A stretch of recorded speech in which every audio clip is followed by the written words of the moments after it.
तो फिल्म की शुरुआत में हम मेन कैरेक्टर ब्रैड को देखते हैं, जो एक पायलट था। वो एयरपोर्ट पर आगे बढ़ रहा था, साथ ही अपनी बेटी से वीडियो कॉल पर बात भी कर रहा था। वो उसे कहता है कि मैं काम खत्म करके जल्दी तुमसे मिलने आऊंगा, जो सुनकर खुश हो जाती है। इसके बाद ब्रैड पायलट वाले केबिन में आकर अपने साथी पायलट से मिलता है और दोनों अपने अपने बारे में बातें करने लगती है। फिर फौरन बाद ब्रैड को बाहर बुलाया जाता है। एक ऑफिसर उसे बताता है कि इमरजेंसी की वजह से तुम्हें एक कातिल को अपने साथ ले जाना पड़ेगा, जो बहुत ही ताकतवर है, जिसका नाम टोनी है। ये जिम्मेदारी हम तुम्हें इसलिए दे रही है क्योंकि तुम काफी समझदार हो, जिस पर वो मान जाता है और अपने प्लेन के बाकी स्टाफ से आकर मिलता है। और ये लोग मुसाफिरों के बारे में बात करने लगते हैं कि सब आ गए हैं कि नहीं। और जैसे ही फिर सारे मुसाफिर आकर प्लेन में बैठ जाते हैं तो ये लोग फौरन अपनी उड़ान भरते हैं। ब्रैड अपने साथी पायलट को बताता है कि मैं अपनी बेटी से बहुत प्यार करता हूँ और बहुत जल्द उससे मिलने वाला हूँ। हमारे एक दूसरे के अलावा और कोई नहीं है। और फिर ये लोग रात तक प्लेन में सफर करती रहती है। लेकिन तभी अचानक मौसम बिगड़ने लगता है, जिस वजह से ब्रैड परेशान नजर आता है क्योंकि उसे कुछ ठीक नहीं लग रहा था। वो सभी मुसाफिरों को सीट बेल्ट बांधने के लिए कहता है। रेडियो के जरिए वो अपने सेंटर से बात करने की कोशिश भी करता है, पर उसकी बात नहीं हो पाती क्योंकि आहिस्ता आहिस्ता यहाँ के सारे रेडियोस काम करना बंद कर देते हैं। अब तभी अचानक बिजली का तेज झटका प्लेन से आकर लगता है, जिस वजह से प्लेन हिलने लगता है। ब्रैड को फिक्र होने लगी थी, इसीलिए जब वो सारे मुसाफिरों को देखने जाता है तो उसे सुकून की सांस आती है क्योंकि सब मुसाफिर ठीक थे। पर यहाँ धीरे धीरे करके लाइट बंद होती जा रही थी, जिस बीच एक बार फिर प्लेन को झटका लगता है, जिससे ब्रैड गिर जाता है और उसकी माथे पर चोट लग जाती है। इस सारी सूरत हाल की वजह से सारे ही मुसाफिरों की हालत खराब होने लगी थी। ब्रैड वापस केबिन में आकर अपने साथी के साथ मिलकर प्लेन को संभालने में लग जाता है। काफी मुश्किल टाइम था उनके लिए क्योंकि एक तो रेडियो काम नहीं कर रही थी, ऊपर से स्क्रीन पर भी उन्हें आगे का कुछ भी दिखाई नहीं दे रहा था। तब ब्रैड कहता है कि हमें प्लेन को नीचे लाना होगा क्योंकि अगर एक और झटका लगा तो प्लेन तबाह हो जाएगा। तो फौरन ये लोग प्लेन नीचे लेने लगते हैं। सारे मुसाफिर डरे हुए थे। एक औरत फिर अपनी सीट बेल्ट खोल देती है। उसे देखकर टोनी का ऑफिसर भी ऐसा ही करता है। प्लेन क्योंकि नीचे की तरफ जा रहा था तो ऊपर वाली साइड से वो जोर से टकराती है, इतनी जोर से कि फौरन ही उनकी मौत हो जाती है। अचानक तेजी से प्लेन नीचे आने लगता है। तब ब्रैड और उसका साथी जल्दी से इसे कंट्रोल में कर लेती है। तभी एयर होस्टेस आकर ब्रैड को बताती है कि मुसाफिरों की हालत खराब हो रही है, जिस पर वो कहता है कि सब कुछ संभालो, अपनी अपनी सीट्स पर बैठने का कहो क्योंकि जल्दी हम करीबी एयरपोर्ट पर उतरने वाली है। अब ये दोनों देखती है कि हम एक आइलैंड के ऊपर से गुजर रही है, तो कोई और रास्ता फिलहाल ना होने पर ये इस आइलैंड पर प्लेन उतारने का फैसला करती है। वो कोई ठीक सी जगह देखकर फिर प्लेन को उतार ही देती है। हालांकि उन्होंने इमरजेंसी लैंडिंग की थी, पर फिर भी सही सलामत वो उतर ही गई थी। अब ब्रैड और उसका साथी तब खुश होते हैं जब उन्हें पता चलता है कि थोड़ी बहुत बिजली अभी भी प्लेन में है। इसके बाद ब्रैड सभी को नीचे उतरने का कहता है। उधर प्लेन की कंपनी का मालिक भी देख लेता है कि अचानक प्लेन कहीं गायब हो गया है क्योंकि उसने प्लेन को लैंड होते हुए नहीं देखा था और काफी देर से रेडियो खराब होने की वजह से उसका राब्ता भी नहीं हो पाया था, इसीलिए वो थोड़ा टेंशन में नजर आता है। अब एयर होस्टेस ब्रैड को आकर बताती है कि टोनी को लाने वाली ऑफिसर की मौत हो गई है। जो सुन ब्रैड को दुख तो होता है, पर वो उसे कहता है कि चलो जो भी हुआ अब बाकी मुसाफिरों का ख्याल रखो। अब सारे लोग इस सोच में थे कि हम यहाँ क्यों उतरे हैं, जिस वजह से ब्रैड सामने आकर बताता है कि इमरजेंसी की वजह से हमें यहाँ उतरना पड़ा। प्लेन में अभी भी थोड़ी बहुत बिजली मौजूद है, जिससे हम बाकी बिजली की चीजों को ठीक कर लेंगे। तब तक आप लोग यहाँ आराम से रहिए, खाना पानी मिलेगा और रहने की जगह भी, और आप लोग घबराइएगा नहीं, बहुत जल्द हम यहाँ से निकल जाएंगे। उधर प्लेन कंपनी के मालिक की मुलाकात एक रेस्क्यू एक्सपर्ट से होती है, जो ऐसे लोगों को खोज निकालने का काम करता है जो मुश्किल में कहीं फंसे होते हैं। कंपनी का मालिक उसे कहता है कि मुझे मेरे प्लेन की सारी डिटेल्स, जैसे कि वो कहाँ गया, उसके वर्कर्स, मुसाफिरों की सबकी जानकारी चाहिए। अब ब्रैड प्लेन के पास आकर उसे ठीक करने में लग जाता है, पर वो देखता है कि प्लेन में पावर बिजली काफी कम है, इसीलिए इनको इंतजार करना होगा क्योंकि रेडियो भी अभी काम नहीं कर रहे। फिर जब वो इस बारे में अपने साथी पायलट को बताता है तो उसका साथी नक्शा देखकर बताता है कि हम एक प्राइवेट आइलैंड पर फंसे हुए हैं। ये कोई आजाद जगह नहीं है, बल्कि यहाँ एक प्राइवेट आर्मी का कब्जा था, जो बुरे लोग थे क्योंकि उसमें सारे ही गुंडे थे और अगर उन्होंने हमें कोई भी नुकसान पहुंचाया तो गवर्नमेंट भी हमें नहीं बचा पाएगी। जो सुन ब्रैड कहता है कि अब कैसे भी करके हमें अपनी रेस्क्यू टीम को यहाँ बुलाना ही होगा ताकि वो आकर हम सबको बचा ले, क्योंकि यही एक रास्ता है यहाँ से निकलने का। अब ब्रैड सबके पास आकर उन्हें बताता है कि किसी खराबी की वजह से रेडियो अभी भी काम नहीं कर रहा, जो सुनकर सारे लोग काफी परेशान हो जाते हैं। ब्रैड उन्हें फिर तसल्ली देता है कि हम आइलैंड की दूसरी साइड पर जाकर रेडियो को ढूंढेंगे और अपनी टीम से रेस्क्यू टीम को यहाँ भेजने के लिए कहेंगे, जो आकर आप सबको बचा लेगी और मेरे साथ टोनी जाएगा। ये कहकर वो टोनी की हथकड़ी खोल देता है और ये लोग आगे बढ़ जाते हैं।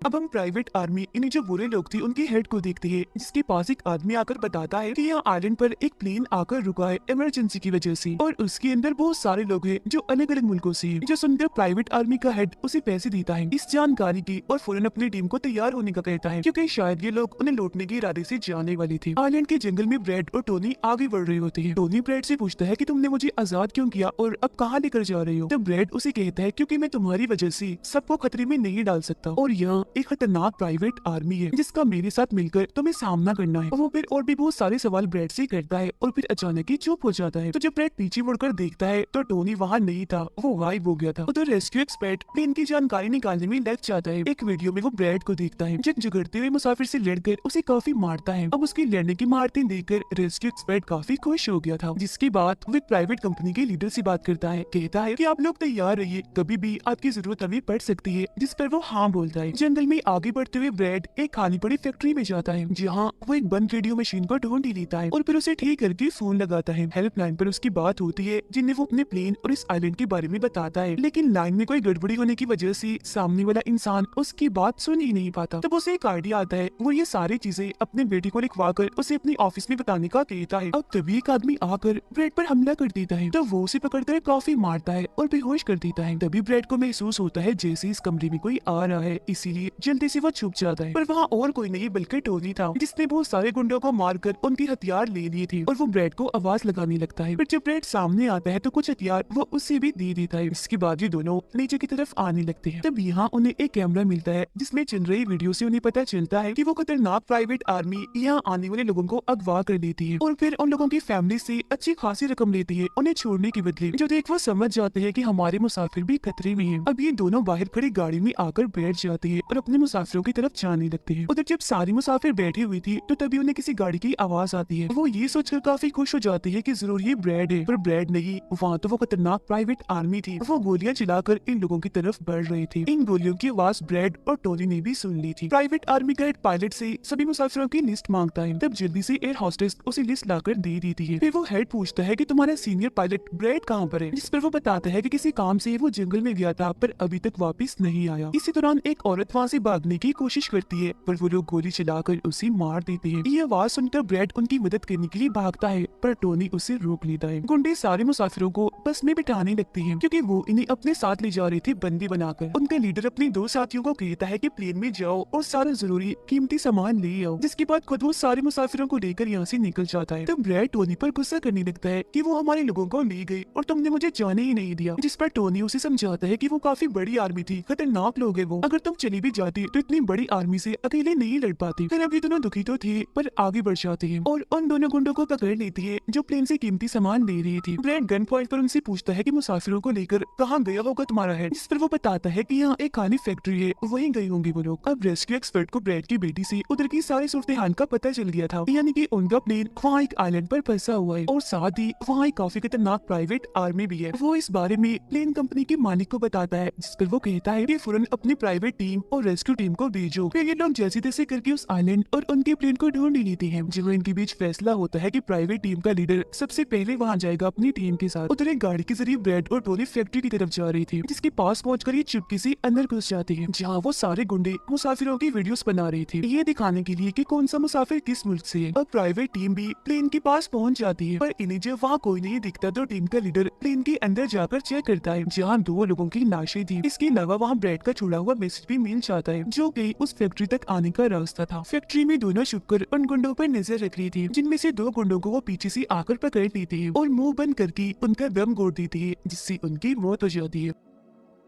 फिर ये खुफिया दरवाजे से आगे बढ़ते हैं और एक कमरे के बाहर जा पहुंचते हैं। उस कमरे के अंदर ही सारे मुसाफिरों को कैद किया हुआ था। वहाँ बहुत सारे गार्ड्स खड़े हुए थे, जिन्हें देखकर टोनी को काफी गुस्सा आ जाता है, इसीलिए वो वहाँ पड़ा हथौड़ा उठाकर एक एक करके सभी को मारता जाता है। फिर ब्रैड एक गुंडे से चाबी लेकर उन मुसाफिरों को कमरे से आजाद कर देता है। वो फिर सबको कहता है कि जल्द से जल्द प्लेन के पास पहुंचो, क्योंकि रेडियो के जरिए उन्हें मदद मंगवाई है, रेस्क्यू टीम आती ही होगी। जिसके बाद वो सब लोगों को बस में बिठाता है। तभी टोनी उसके पास आकर बताता है कि वहाँ बाहर बहुत सारे गुंडे खड़े हुए हैं, तो हम यहाँ से नहीं निकल सकते। वो जब फिर मुसाफिरों को परेशान देखता है तो कहता है कि मैं मुसाफिरों का ध्यान भटकाऊंगा, जबकि टोनी तुम सभी मुसाफिरों को यहाँ से ले जाना। जो कहकर ब्रैड वहाँ से निकलकर गुंडों के पास आता है, उनके हेड से बात करता है कि मेरी टीम यहाँ आ रही है, इसीलिए तुम मेरे मुसाफिरों को छोड़ दो। अब तभी गुंडे आकर उसे मारने लगते हैं और उनका हेड कहता है कि ऐसे कैसे छोड़ दूं, पैसों के बगैर मैं किसी को नहीं छोड़ता। जिसके बाद अब वो गोली से जैसे ब्रैड को मारने वाला होता है कि तभी प्राइवेट टीम यहाँ आकर उन पर हमला कर देती है। वो काफी गोलीबारी करती है, जिसमें बहुत सारे गुंडे मारे जाते हैं। इसके बाद वो ब्रेड को लेकर यहाँ से जाने लगते हैं। बस में बैठकर निकल जाते हैं। गुंडों का लीडर देखता है कि बाकी गुंडों के साथ साथ मेरा भाई भी मारा गया है, तो उसे काफी गुस्सा आता है। इसीलिए वो अपनी टीम को कहता है कि जल्दी करो, तैयारी पकड़ो, और हाँ, किसी को भी मत छोड़ना, एक एक को चुन चुन कर मार देना। गाड़ी में ब्रेड उस प्राइवेट टीम से बात करने लगता है, तो उनका हेड उसे बताता है कि हम छोटी सी प्राइवेट टीम है जो बस तुम्हें यहाँ बचाने की मिशन में आई है, क्योंकि हम कोई रेस्क्यू टीम नहीं है। उन्हें आने में तो अभी और भी वक्त है। जो सुन ब्रेड घबरा तो जाता है, पर कहता है कि कोई बात नहीं, मेरे पास एक आइडिया है। इसके बाद ये लोग भी प्लेन के पास आ जाते हैं, जहाँ सारे मुसाफिरों को टोनी पहले ही ला चुका होता है। ब्रेड फिर अपने लोगों को कहता है कि एक प्राइवेट टीम हमारी मदद करने यहाँ आ गई है, और अब उनकी मदद से हम प्लेन को चला लेंगे और फौरन यहाँ से निकल जाएंगे। तो आप सब लोग जल्दी से प्लेन में बैठ जाएं, क्योंकि हम रेस्क्यू टीम का इंतजार नहीं कर सकते। उन्हें आने में वक्त है, और अगर हम यहाँ रुके तो उस खतरनाक आर्मी के हाथों मारे जाएंगे। जो सुनकर सारे लोग प्लेन में बैठ जाते हैं, जबकि ब्रेड प्राइवेट टीम के लीडर के साथ मिलकर प्लेन को ठीक करने में लग जाता है। जहाँ तभी वो गुंडे आकर इन पर हमला कर देती है, जिनको देखकर प्राइवेट टीम उन्हें रोकने में लग जाती है, और यहाँ दोनों तरफ से ही काफी गोलीबारी होती है। पर इस टीम के पास काफी अच्छी गन्स थी,